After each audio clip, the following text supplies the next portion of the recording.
right, there we go. So that's what a Mazda B4000 is going to take. Look who made such a mess of this truck. Oh, that truck. Ooh, I like the paint. Who the hell parks a truck like this? This close to the road. There was like 4 people beside me. Now I just look like an asshole. You know, it's like why did he park that far from that guy? What, he thinks he's too good for like the other guy? Like, why does he park close to the road like that? Was he an asshole or something? I'm not saying I'm not, but I'm just like, at least when there was 2 cars beside me, it was justifiable. Right? Thunder. Okay, now I gotta go the other way, so.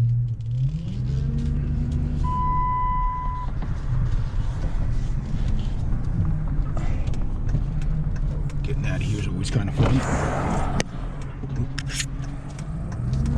Lord. Go. That definitely tested the turning radius of the truck there.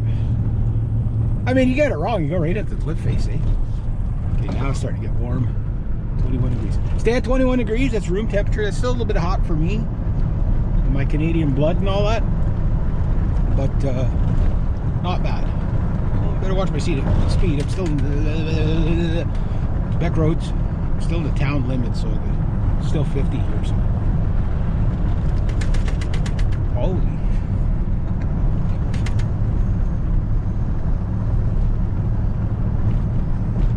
Back roads. There's something else. I swear, it's an adventure. You know when you see like those like Outback commercials where the guy's like driving like kind of bog, kind of desert, whatever. This is like on these, but it's like it's paved, so you bounce twice as hard. There's no give. Yeah, that only cost 39 something, I think is what it was. So for the got the filter, got it's 5 liters of oil even, so it's one of those. This takes 2 of those and a pint, half a pint.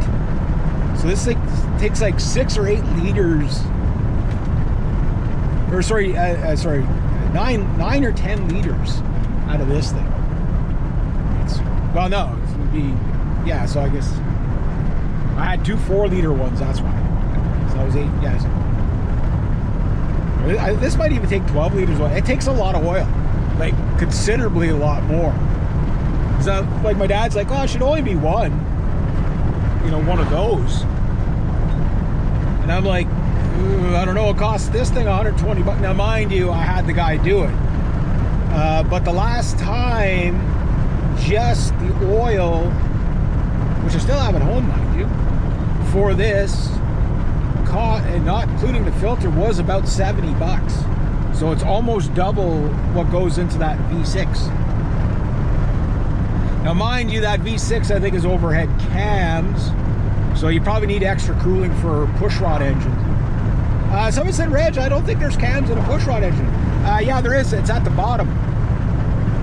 You got your crank, and right off your big flywheel with the crank. Okay, you got your pistons off the crank and all that. You've got 2 little cog gears, right? And on those shafts, there's cams. And each cam lobe comes up, and it moves this little, what they call tappet roller, and it'll roll up. It pushes the push rod up, and then that hits the bottom of the rocker at the top, which then opens up, pushes down on the springs, opens up the valve. It's quite the amount of mechanical linkage. So when you think of an overhead cam, how much linkage you're getting rid of about 15 to 20% of parts out of your engine.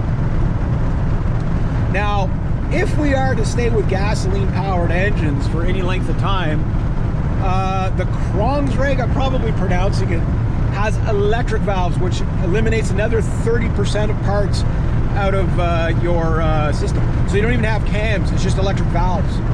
Now, mind you, how well it works, I don't know. If you had an electric valve fail at 200 miles per hour, what happens, right? I don't know. That's something that you probably...